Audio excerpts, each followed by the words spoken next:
आज हम देखेंगे कि किस तरह मेडिटेशन को और सहज कर दिया जाए, कि सचमुच मेडिटेशन माना कोई बड़ी बात नहीं है, कोई भी कर सकता है। सिर्फ ईश्वर के साथ कोई ना कोई संबंध जोड़ना है और संबंध जोड़ करके उनसे बातें करनी है। जिस तरह से दुनिया के अंदर जो शिरोमणि भक्त आत्माएं हो गए, जिन्होंने ईश्वर का अनुभव किया, ईश्वर से कुछ प्राप्त किया, उनका आधार कोई ना कोई संबंध था। जैसे सुदामा का संबंध एक दोस्त का था, तो मीरा का संबंध एक प्रियतम का था। इसी तरह प्रहलाद का संबंध माता पिता के रूप में था। तो जिसने भगवान से जो संबंध जोड़ा, उन्होंने भगवान को उसी स्वरूप में अनुभव किया और उस सुख को जीवन में प्राप्त किया। तो राजयोग मेडिटेशन, जैसे आज की दुनिया के अंदर कहा जाता है कि भाई योगा करो, मेडिटेशन करो, माइंड को शांत करो, एकाग्र करो, कई लोग उसी में टेंशन में आ जाते हैं। लेकिन आध्यात्मिक स्तर पर ध्यान कहो, मेडिटेशन कहो, वो इतना सहज और सरल है। लेकिन वो तभी जब हम अपने मन को ईश्वर में एकाग्र करने के लिए ये कोई ना कोई संबंध जोड़ते हैं, और वो संबंध जब जो भी प्रिय लगे आपको, या दिन भर में अलग अलग संबंध से उसको याद करते रहो। आज तक हम प्रार्थना में गाते रहे, त्वमेव माताश्च पिता त्वमेव, त्वमेव बंधुश्च सखा त्वमेव, त्वमेव विद्या द्रविणम त्वमेव, त्वमेव सर्वम मम देव देव। अर्थात कि वो माता भी है, पिता भी है, बंधु भी है, सखा भी है।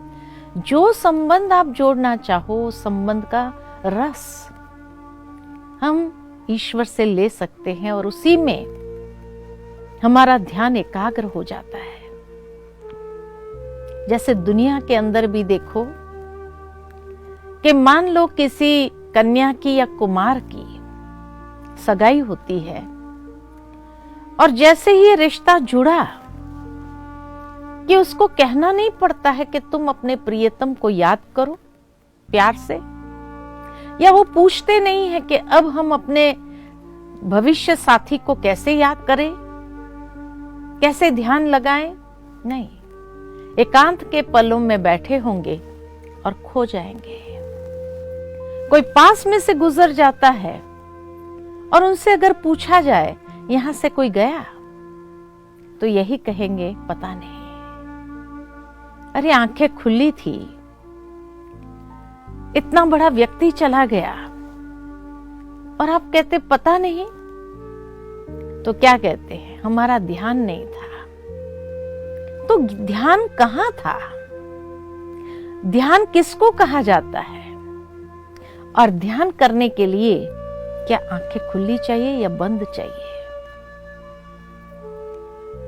अक्सर लोग ध्यान में जब बैठते हैं तो आंखें बंद कर देते हैं। सोचते हैं कि आंखें खुली होंगी तो बहुत सारी चीज हमारे माइंड को डिस्ट्रैक्ट करेगी, इसीलिए आंखों को बंद कर देते हैं। परंतु जो ये आंखें नहीं देख सकती है, वो मन की आंखें बहुत कुछ देखती है।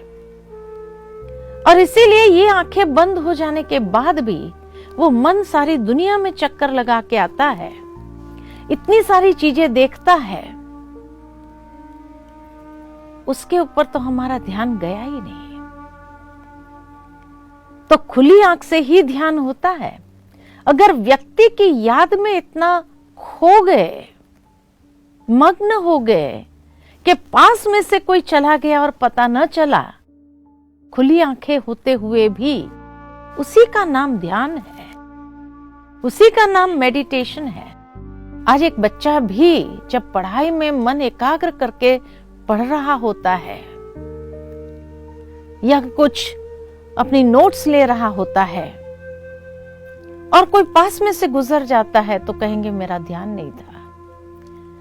ध्यान अर्थात एकाग्रता, जहां मन खो जाए, समा जाए, और वो तभी होगा जब कोई ना कोई संबंध, रिश्ता गहनता वाला हमने जोड़ा है। बच्चे ने भी जब पढ़ाई के साथ वो अपना रिश्ता जोड़ दिया तब वो पढ़ सकता है। अगर उसका रिश्ता ही ना हो पढ़ाई के साथ तो वो बैठेगा भी तो भी उसका मन लगेगा नहीं, एकाग्र होगा नहीं। इसी तरह बहुत सहज मन को एकाग्र करने के लिए ईश्वर के साथ वो रिश्ता हम जोड़ दे अपनेपन का। कभी उसको माता पिता के रूप में याद करो, कभी उसको टीचर के रूप में याद करो, कभी उसको सतगुरु के रूप में याद करो, कभी उसको बंधु, सखा या प्रियतम के रूप में याद करो, और कभी उसको बच्चा बना दो। भगवान को भी बच्चा बना सकते हैं, तो कभी उसको बच्चा बना करके तो देखो, बहुत सुंदर अनुभव होगा। अब जब माता पिता को याद करना है तो माता पिता को कैसे याद किया जाता है? माता पिता को बच्चा याद करता है एक अपनेपन से और उनके गुणों को लेकर। जैसे स्कूल में दो बच्चे बातें कर रहे हैं, एक बच्चा कहता है मेरी मम्मी मुझे बहुत प्यार करती है, तो दूसरा बच्चा उस समय चुप नहीं रहता है, वो कहता है मेरी मम्मी भी मुझे बहुत प्यार करती है। और वो जब भी अपने माता पिता को याद करता है उनके सद्गुणों को लेकर के याद करता है। बच्चा कितना भी बड़ा हो जाए, लेकिन जब वो अपनी माँ को याद करता है या पिता को याद करता है तो सोचता है कि मेरी माँ ने सचमुच मेरे लिए कितना त्याग किया, कितना सैक्रिफाइस किया, तब मैं आज ये मुकाम तक पहुंच सका। या मेरे पिता ने कितना हार्ड वर्क किया है, या कितनी बातें सहन करते हुए मुझे जैसे आगे बढ़ाने के लिए कष्ट उठाए हैं। तो जो कुछ उन्होंने किया है उसके एहसान वाली बातों को याद करते हुए कभी कभी प्यार में वो आंसू निकल आते हैं, और उसी को कहते हैं ध्यान। ईश्वर के लिए भी जब हम गाते हैं कि वो माता पिता है तो उसको याद करना तो अति सहज है। एक बार की बात याद आती है कि एक ग्वालबाल था, गैया चराने वाला। जब सारी गायों को लेकर के जाता था, एक खुला मैदान आता था तो वहां छोड़ देता था, वो घास खा रही होती थी। लड़का अकेला बैठा होता था, टाइम पास करने के लिए कुछ होता नहीं था, किससे बातें करे। तो इसीलिए वो रोज ईश्वर से कुछ न कुछ बातें करता रहता था। एक दिन जैसे ही उसने गायों को छोड़ दिया और वो एक झाड़ के नीचे आकर बैठ गया और देखने लगा, तो उसको आया कि जैसे मैंने ये गायों को छोड़ दिया, सब अपना अपना घास खा रही है, ऐसे ईश्वर ने भी हमें इस संसार में छोड़ दिया। हर एक अपना अपना कर्म कर रहा है, घास खा रहा है, और जैसे मैं आकर के यहाँ शांति से बैठा हूं, ऐसे वो भी कहीं शांति से अकेला बैठा ही होगा। तो मन ही मन भगवान से बातें करता है, हे प्रभु तू भी कहीं अकेला है, मैं भी यहाँ अकेला हूँ। अब मुझे तो पता नहीं तू कहाँ है, लेकिन तुझे तो पता है मैं यहाँ हूँ। क्यों नहीं थोड़ी देर के लिए आ जाओ, बैठेंगे, बातें करेंगे, गपशप करेंगे, टाइम पास करेंगे। अकेला अकेला बड़बड़ा रहा था। उतने में वहां से एक पंडित जी गुजरे, और पंडित जी ने जैसे ही देखा कि लड़का बड़बड़ा रहा है, पूछा ये लड़का किससे बात कर रहा है? कहा किसी से नहीं, भगवान से बातें कर रहा था। पंडित जी ने सोचा अच्छा क्या बातें कर रहा था, हम भी सुने।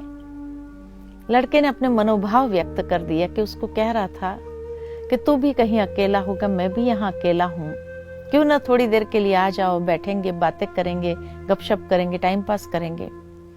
ये सुन करके पंडित जी को बड़ा गुस्सा आया। भगवान कौन है तू जानता है? वो कोई टाइम पास करने के लिए है क्या? ये कोई तरीका होता है या कोई मैनर्स होती है भगवान से बातें करने की? बड़ा गुस्सा किया। वो लड़के ने कहा, पंडित जी मुझे तो और कुछ आता नहीं है, अनपढ़ हूं, मैं तो रोज ऐसी ही बातें करता हूं। पंडित जी ने कहा, पाप लगेगा, ये कोई तरीका नहीं है, ये सभ्यता नहीं है। कहा, अच्छा मुझे सिखाओ। लड़के ने कहा बैठो सिखाता हूं। और संस्कृत का एक श्लोक पक्का कराना चालू किया। अब वो अनपढ़ बालक, उसको संस्कृत क्या मालूम, एक एक शब्द रटाने लगे। रटाते रटाते 2 घंटे लग गए। लड़के का दिमाग अच्छा था, उसने सारा श्लोक रट लिया और बोलना चालू कर दिया। कहा, यह सभ्यता है भगवान को याद करने की, इसी तरीके से याद करना। कहा ठीक है। पंडित जी वहां से चले, मंदिर जाकर के भगवान से प्रार्थना की कि हे प्रभु, आज मैंने इतना अच्छा काम किया, एक अनपढ़ बालक को तेरे से बात करने की सभ्यता सिखाई। उतने में आकाशवाणी हुई कि तुमने जो किया ना वो ठीक नहीं किया। क्या ठीक नहीं किया? क्यों? कहा, वो बच्चा रोज जंगल में आता था, कभी क्या बात करता था, कभी क्या बात करता था, कभी तो ऐसी बातें कर देता था जो मुझे भी हंसी आ जाती थी। और रोज मैं उसका इंतजार करता रहता था कि आज वो बच्चा आकर मेरे से क्या बात करेगा। लेकिन आज से तू जो उसको रटा के आया है ना, वही रटी रटाई बातें बोलता रहेगा, जिसका मतलब भी वो नहीं समझता है, जो भाव से भी नहीं बोलेगा। आज से तूने एक बच्चे को मेरे से दूर कर दिया, ये ठीक नहीं किया। कहीं हम भी रोज वही रटी रटाई प्रार्थना तो नहीं बोल रहे हैं? अगर रोज वही रटी रटाई प्रार्थना बोल रहे हैं तो भगवान को उसको सुनने में कोई इंटरेस्ट नहीं है। इससे तो दिल से बातें करो। दिल की बातें दिल तक पहुंचती है। भगवान से भी दिल से बातें करने से वो दिल तक अवश्य पहुंचती है। चलिए थोड़ी देर के लिए उस माता पिता से दिल से बातें करें। ओम शांति। कुछ क्षण के लिए मन को ले चलते हैं ईश्वर के सानिध्य में और महसूस करें कि वही हमारा माता पिता है।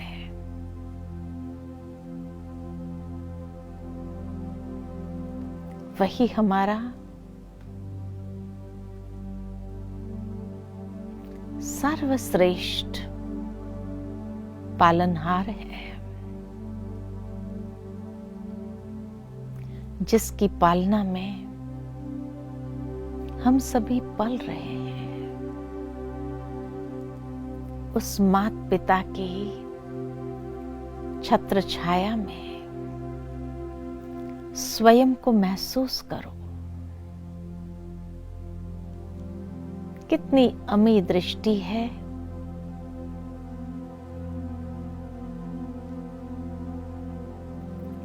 कृपा वृष्टि है,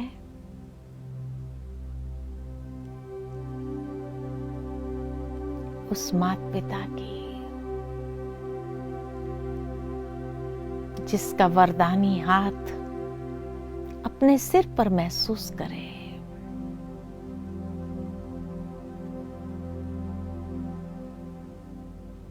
मैं कितना न पद्मा पदम भाग्यवान आत्मा हूं।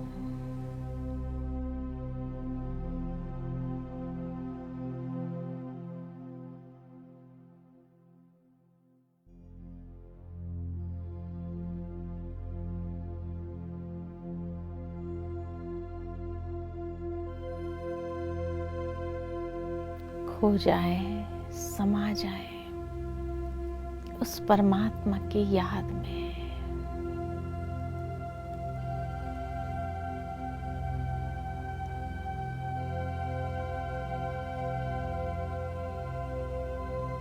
धीरे धीरे अपने मन को वापस ले आए।